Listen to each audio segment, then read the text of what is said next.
Kembali lagi bersama kami di Legia Finansial. Kali ini kita akan membahas tentang saham SMRA atau Summarecon Agung. Nah, di sini untuk laporan tahunannya seperti biasa 2023 sudah keluar. Kita lihat gimana ya kinerjanya. Untuk direktur utamanya ada Adrianto P.Adi dan direkturnya ada Lydia Cio.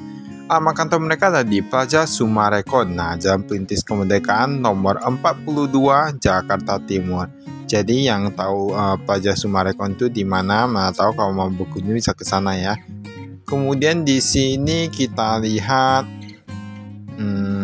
ya ini kita skip. Nah, ini dia itu dalam satuannya itu dia ribuan ya. Berarti dia satunya ribuan dan bentuknya itu rupiah. Kalau kita lihat di sini kas dan setara kasnya dari kurang lebih 3,1 triliunan sekarang menjadi 3,2 triliunan, artinya dia masih meningkat cukup bagus. Piutang usaha pihak ketiga dia agak mengalami penurunan tapi pihak berhasil meningkat. Dan kalau kita lihat di sini total aset lancarnya dari 14,2 triliunan menjadi 15,5 triliunan. Artinya ini dia cukup bagus ya karena aset lancarnya itu meningkat dan persediaannya bahkan meningkat. Dari 9,9 triliunan sekarang menjadi 10,9 triliunan.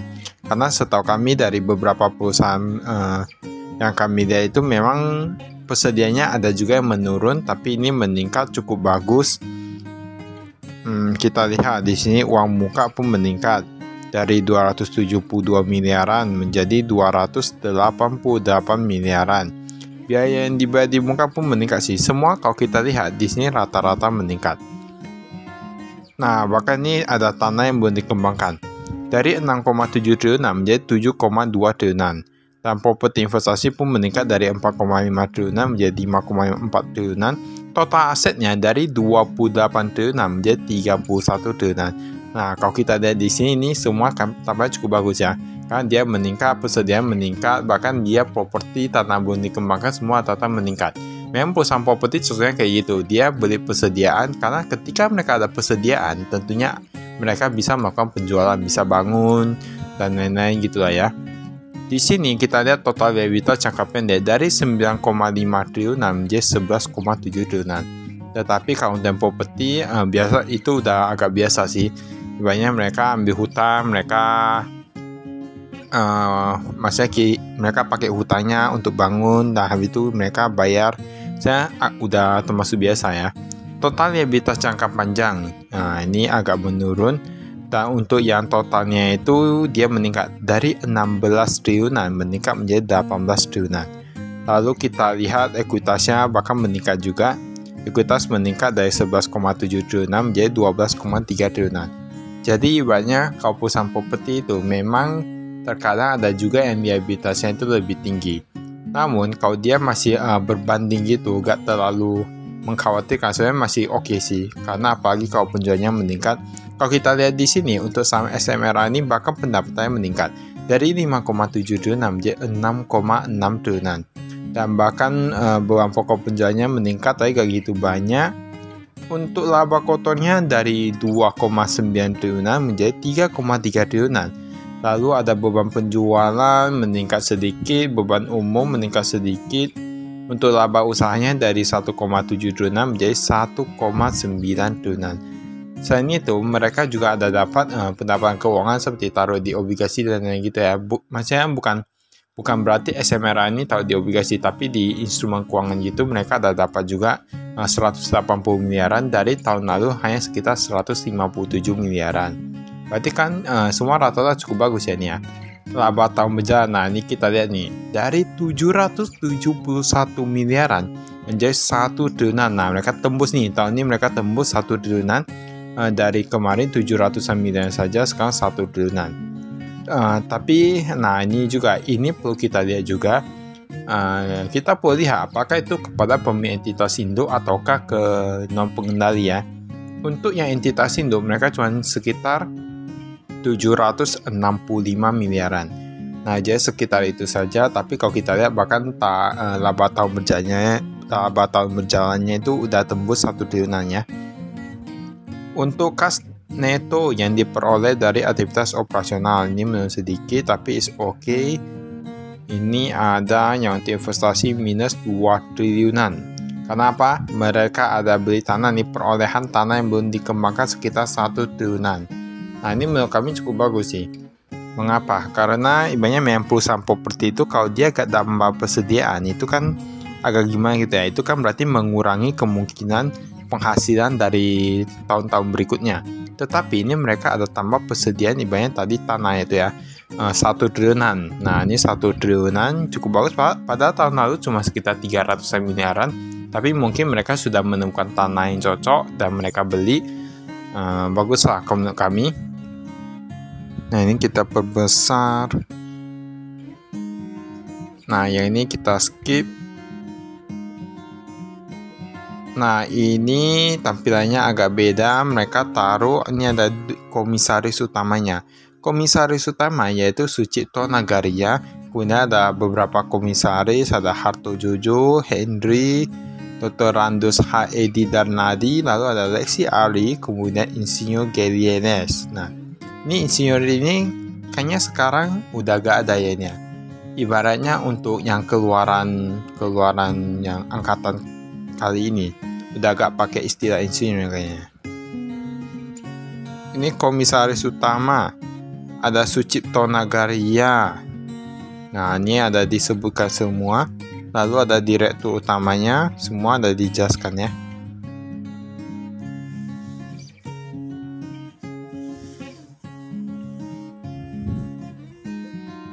Nah, di sini kita bisa lihat untuk dengan komisaris imbalan jangka pendeknya berapa, dan untuk direksi imbalan jangka pendeknya berapa. Jadi, kalau kita lihat ini tampaknya agak sedikit mengalami penurunannya dari 24 miliaran menjadi 22 miliaran, lalu 42 miliaran menjadi 38 miliaran. Nah, inilah yang perlu kita ketahui. Ibaratnya gini, tadi kalau kita lihat tuh penjualnya itu cukup bagus loh. Penjualan meningkat, persediaan meningkat, lain-lain. Dan ternyata mereka bahkan untuk imbalannya itu mereka dapat lebih kecil. Itu berarti kan mereka tidak tamak ya kalau mau kita bilang mungkin ya. Menurut kami ini berarti sebenarnya bagus loh ini manajemennya kalau menurut kami. Saya gak tahu juga untuk tahun-tahun berikutnya. Nah, ini ada beberapa perusahaan nih, entitas anak. Ini ada yang tidak langsung.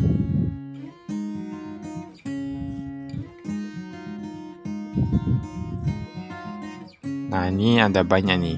Memang kalau perusahaan properti itu, saya bukan perusahaan properti saja sih. Beberapa perusahaan besar itu memang dia anak usahanya itu cukup banyak. Karena tahu sendiri ya tujuannya itu untuk apa.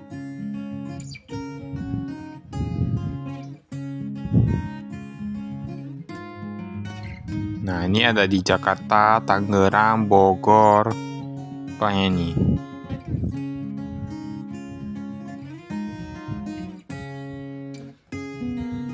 Ini kita skip.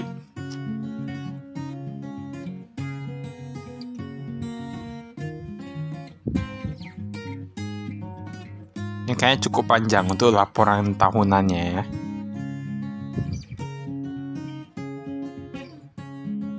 Nah, kita sampai Endikas dan Setakas. Kalau kita lihat dari sini untuk total cash-nya, untuk yang cash on hand-nya, dia kayaknya ada meningkat dari 3 miliaran sekarang menjadi 5 miliaran. Mata uang asing dia agak sedikit menurun, mungkin kebanyakan mereka di rupiah. Lalu untuk yang bank, mereka tahu paling banyak di Bank Sentral Asia. Nah, mereka tapi udah berkurang sih. Dari kemarin 800 miliaran, sekarang hanya tersisa 400 miliaran. Yang number 2, the second, ada Bank Permata. Dari 525 miliaran, sekarang menjadi 356 miliaran. Untuk yang US dollar, mereka ada juga tapi menurun juga ya. Kalau kita lihat, rata-rata ini menurun dari total banknya dari 1,8 triliunan sekarang menjadi 1,1 triliunan saja. Lalu deposito berjangka kita lihat di sini, tapi ada penambahan. Deposito Bank Permata kemarin 700 miliaran saja, sekarang menjadi 1,2 triliunan. Bank BCA pun meningkat, tapi ini yang syariah ya. Yang Bank BCA biasa kayaknya agak menurun. Dan ini ada beberapa bank baru nih, ada Bank Maybank dan Namon. Yang US dollar juga ada beberapa penambahan. Dan totalnya itu dari 1,3 triliunan menjadi 2,1 triliunan. Nah, ini bisa dilihat ya. Kalau kita lihat dari sini, kas dan Setacasia ini hampir sama. Dia memang ada mengalami peningkatan, tetapi dia ada sedikit perbedaan di mana dulu mereka taruh lebih banyak dalam bentuk cash. Tapi sekarang mereka taruh lebih banyak dalam bentuk deposito. Ibaratnya bukan lebih banyak, tapi meningkat cukup banyak yang deposito. Berarti mungkin mereka sudah berpikir bahwa kalau cashnya itu gak dipakai kan agak sayang gitu ya, karena tahulah inflasi gimana setidaknya dapat bunga sedikit. Oke. Di sini ada pengisian kerugian kredit ekspektasian. Wah, ini ada juga. Lalu ini piutang ada pihak ketiga, ada sel properti investasi retail sekitar 92 miliaran dari 100-an miliaran. Penjualan rumah bangunan ini agak sedikit menurun kalau kita lihat dari sini ya, untuk piutangnya ya, tapi bukan penjualannya. Dan yang pihak berasi ini ada juga nih. Pihak berasi kayak masih cukup oke ya, dimana lebih dari 3 bulan masih mengalami penurunan dari 123 jutaan menjadi 65 jutaan. Itu yang lebih dari 90 hari atau 3 bulan. Yang pihak ketiga, wah ini pihak ketiga ini yang agak sedikit macet gitu ya. Kita lihat yang lebih dari 3 bulan dari 73 miliaran menjadi 66 miliaran memang mengalami penurunan. Tetapi presentasenya itu masih cukup besar ya. Kalau kita lihat dari sini, memang dia untuk yang neto ada mengalami penurunan dari 357 miliaran sekarang menjadi 256 miliaran. Dan yang penting penjualan ya, memang kalau kita lihat di sini agak sedikit macet, tapi kalau memang ada bayar ya agak cukup bagus ya. Ini persediaan barang jadi. Kita lihat persediaannya itu bertambahnya itu di mana? Kalau kita lihat dari sini itu penambahannya itu di yang rumah dan perkantoran, tapi ini yang barang jadi. Kalau yang agak banyak itu yang dalam penyelesaian, kita lihat ya. Yang penyelesaian bangunan itu dari 6,4 triliunan sekarang menjadi 7 triliunan, 7,1 triliunan. Dan kita lihat untuk yang coupling ya. Coupling itu gimana? Banyak tanah itu dibagi-bagi, banyak dari 1 hektar dibagi menjadi 400 meter gitu-gitu. Nah, jadi dibagi-bagi baru dijualkan kembali. Seperti itu yang namanya coupling. Saya semua orang udah tahu lah ya. Ini persediaan saldo awal dan lain-lain bisa lihat di sini. Nah, ini sebenarnya cukup bagus loh. Banyak tadi kan kita lihat penjualannya itu meningkat dan persediaannya itu bahkan dia meningkat juga untuk seperti rumah dan coupling dan lain-lain. Ini ada tanah yang belum dikembangkan. Nah, ini ada Sumarekon Serpong, ada Bekasi, Bandung, Karawang, Makassar, Bogor, dan Crown Gading. Ada Crown Gading juga. Tapi di sini kalau kita lihat paling luas itu kayaknya yang di Bogor ya. Sampai 3,6 juta meter persegi. Nah, ini mereka ada kasih lihat juga untuk yang HGB dan non HGB. Non HGB itu mungkin kayak SHM atau gimana gitu ya. Kalau HGB paling kan mau perpanjang lagi setiap berapa tahun sekali, itu kayaknya 20 atau berapa ya. Ini bahkan dia ada mengalami peningkatan yang non HGB yang berkurang. Memang setahu kami sekarang untuk seperti apartemen dan lain-lain itu memang kebanyakan pakai HGB. Dan agak jarang sih pakai SHM. Tanah yang belum dikembangkan. Nah, ini mereka ada kasih detail semua. Ini rinciannya tercatat yang dijadikan jaminan untuk utang bank. Nah, berarti ini yang mereka jaminkan ke bank ya. Bisa dilihat di sini ada beberapa mereka jaminkan ke Bank OCBC, ada Bank Mandiri, BCA, Bank KLB Hana Indonesia, dan ada juga BCA Syariah dan Bank Danamon. Nah, bisa dilihat di sini total jumlahnya ya.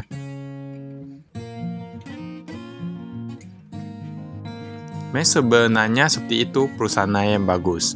Banyak mereka udah pinjam bangun aset, habis itu asetnya dijaminkan lagi, mereka jual dapat uang lagi, mereka pinjam lagi. Nah, siklusnya terus berputar, pakai cash flow mereka mainnya dan mereka dapat uang. Ini bisa dilihat nih untuk aset tetapnya ya. Aset tetap neto. Ada penambahan, biasa penambahan paling banyak itu di peralatan nih. Kita lihat di sini tanah sekitar 23 miliaran, ada mesin-mesin, ada kendaraan juga, kendaraan 22 miliaran. Peralatan dan perlengkapan kantor, ini paling banyak ya. Dari menjadi 81 miliaran lah ya. Sebenarnya memang biasanya di beberapa perusahaan itu, kalau dia gak ada seperti proyek dan lain gitu, memang yang paling banyak itu peralatan dan perlengkapan. Itulah mengapa terkadang ada beberapa perusahaan yang melakukan efisiensi di bidang sana. Nah, misalnya seperti kertas, dia misalnya kalau kertas HPS itu kan ada 2 lembar, dimana 1 lembar ada 2 sisi. Kau jangan terpakai 1 sisi, gak boleh buang, harus pakai untuk print 1 sisi lagi. Nah, seperti itu beberapa langkah penghematan yang dilakukan perusahaannya. Ini ada utang bank jangka pendek dan utang jangka panjang. Nah, ini ada rupiah, Bank Sentral Asia, dan lain-lain. Subtotal dari 1,9 triliunan sekarang menjadi 2,7 triliunan. Dan di sini ada satu bank yaitu Bank Resona Perdania. Nah, pernah dengar gak? Untuk kami sih sebenarnya belum pernah dengar ya. Bank Resona Perdania. Entah bank baru atau gimana ya.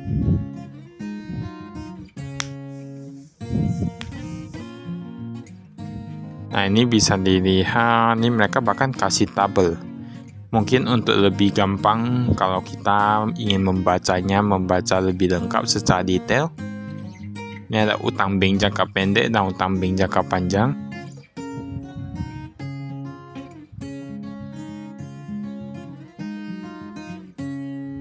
Ini untuk yang obligasinya.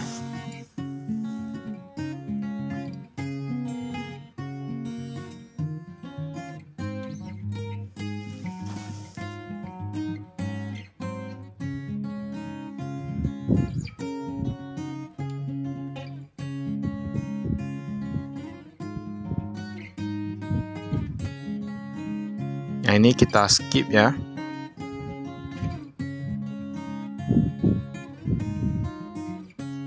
Ini liabilitas kontraknya.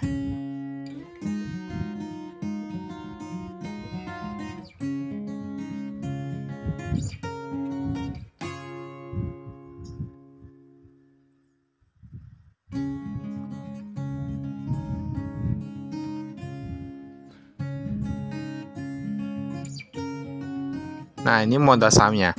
Kalau kita lihat dari sini itu yang pegang itu agak besar itu kayaknya yang masyarakat sama yang ada PT Semarok Agung ya. PT Semarok Agung pegang sekitar 33,83%. Untuk lain-lain pegang 64,54%. Tapi memang kalau kita lihat dari sini komisarisnya yaitu Hatojojo Nagaria dan Direktur Didiawati itu pegang itu gak gitu banyak ya. Ibaratnya hanya sekitar 0-1% gitu.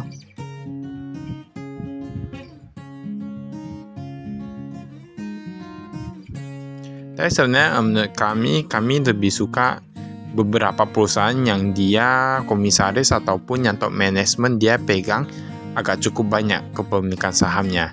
Tapi gak bisa dibayang juga karena ada beberapa perusahaan yang dia top manajemennya pegang sedikit tapi perusahaannya bagus. Nah, ini bisa dilihat pengembang properti, pihak-pihak berelasi, ada pihak ketiga dan lain-lain. Yang rumah paling banyak ya. Yang rumah dari 1,7 triliunan menjadi 3 triliunan. Kemudian yang bangunan komersial dia agak sedikit menurun. Nah, ini pokoknya kalau kita lihat dari sini, ini ada mall dan retail juga. Mall juga meningkat pendapatannya dari 32 miliaran menjadi 50 miliaran. Dan ini pihak ketiga dia mall juga meningkat dari 1,3 triliunan menjadi 1,5 triliunan. Nah, semua rata-rata meningkat sih untuk pendapatan netonya.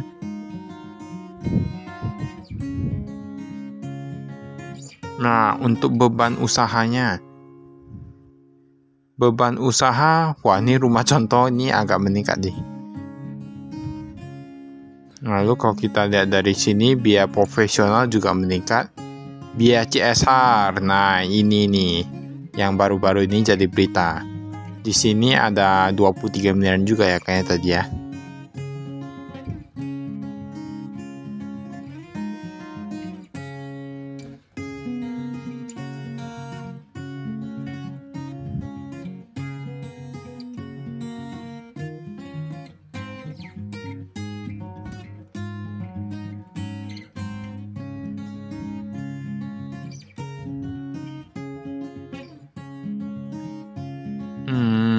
Kayaknya udah mau habis nih. Baiklah, itu saja dari kami. Sekian dan terima kasih. Saya investasi.